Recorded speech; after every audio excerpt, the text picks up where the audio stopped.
እስራኤል ትንሹ ሀገር ዓለምን እንዴት ልታስጨንቅ ቻለች?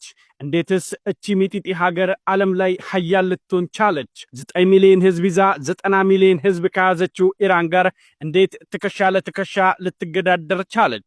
ገና ከተመሰረተች 75 ዓመት የሆናት እስራኤል የአዲስ አበባን ያክል እንኳን ዕድሜ ሳይኖራት በዚህ ፍጥነት ዘመናዊ ከተሞችን ገንብታ ጠንካራ የጦር ኃይል አደራጅታ ዓለም ላይ ሀያልና አስፈሪ መሆኗ አጀብ የሚያሰኝ ነው። እስራኤል 9 ሚሊዮን ህዝብ ይዛ ከ500 ሺህ በላይ ወታደር ያላት የራሷ ዝነኛ የስለላ ድርጅት ሞሳድን ያቋቋመች በዓለም ላይ የወታደር አቅም በግሎባል ፋየር ፓወር 15ኛ ደረጃን የያዘች ሀገር ነች። ዓለም ላይ ማንም የሌለውን የእስራኤል ብቻ የሆነው የሚሳኤል መከላከያ አይረንዶም፣ ዴቪድ ስሊንግና አሮስሬት የተባለ ሚሳኤሎችን የታጠቀች አስደናቂ ሀገር ናት። እቺ ሚጢጢ ሀገር ትላንት ተመስርታ 9 ሚሊዮን ህዝብ ብቻ ይዛ የኒኩለር ቦምብ ባለቤትም ነች። በቢሊዮን የህዝብ ብዛት ያላቸው 54 የአፍሪካ ሀገራት እንኳን ኒኩለር ቦምብ ሊኖራቸው ቀርቶ በቅጡ እንኳን የሚወነጨፍ ሚሳኤል የላቸውም። እስራኤል ግን በአጭር ጊዜ ውስጥ ተመስርታ ዛሬ ሀያልና አስፈሪ ሀገር ሆናለች። እንደ ግብጽ ያሉ ጥንታውያኖች የፒራሚድ ኮረብታና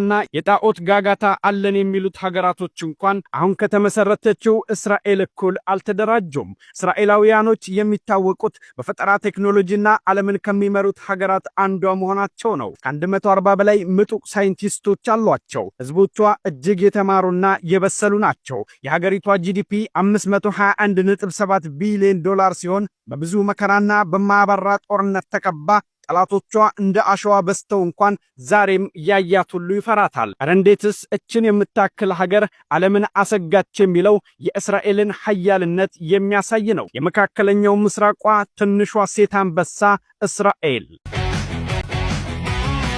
የእስራኤልና የኢራንን የ10 ዓመት ወዳጅነት ያፈረሰው አንድ ጉዳይ ብቻ ነው። ጥብቅ ወዳጅ የነበሩትን ሁለቱን ሀገራት እንደዚህ እንዲባሉ ያደረጋቸውና ያልተስማሙበት ነገር አንድ ጉዳይ ነው።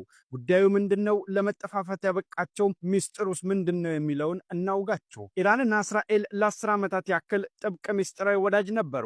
ሚስጥራዊ ወዳጅነታቸው ግን ወደ ጠላትነት ተቀይሯል። እስራኤል ነፃ ሀገር ሆና ስትመሰረት እውቅና የሰጠቻት ኢራን ነበረች። ዛሬ ደግሞ እስራኤል የምትባልን ሀገር ከዓለም ካርታ ላይ እናጥፋታለን ብላ እየዛተች ነው። በአንድ ወቅት ወታደራዊ አማካሪዎች እየላኩ ይወያዩ ነበር። በኢራን ቴህራን የእስራኤል ኤምባሲ ተከፍቶም ነበር። ዛሬ ግን ወታደራዊ አማካሪ መላላኩ ቀርቶ ሚሳኤልና አውዳሚ ጀቶችን ሆኗል የሚላላኩት። ምን አለፋችሁ በጥቅሉ ሁለቱ ሀገራቶች የነበራቸው ወዳጅነት አንተ ትብስ አንቺ ትብስ ነበር። ታዲያ እንዲህ በቆሪጥ እንዲተያዩ ያደረጋቸው ሚስጥር አንድ ነው። እሱም ኢራን በድብቅ ኒኩለር እያብላላች መሆኑን አሜሪካ ትደርስበታለች። ይህን ጊዜ አሜሪካ ስጋት ውስጥ ገባች።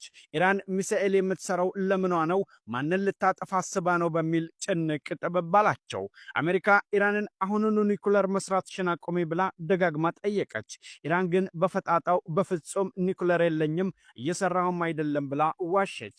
ይህኔ አሜሪካ ስጋት የሆነችባትን ኢራንን ለማጥፋት ከቀድሞ ወዳጇ ከሆነችው ከጎረቤቷ እስራኤል ጋር አጣላቻቸው።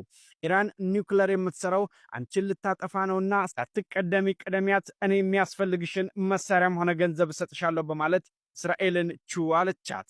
እስራኤልም አብዛኛው ድጋፏ አሜሪካ ስለሆነች ሳትወድ በግዷ የአሜሪካንን ሐሳብ ተቀብላ የኢራንን የኒኩለር ማብለያ ቀጠናዎችን መደብደብ ጀመረች። በምላሹም በኢራን የዶፍ ሚሳኤል እስራኤልን መደብደቡን ቀጠለች። በጥቅሉ የጸቡ መነሻ የኢራን ኒኩለር ሲሆን በእጅ አዙር ጦርነቱን የምታቀጣጥለው ደግሞ አሜሪካ ነች።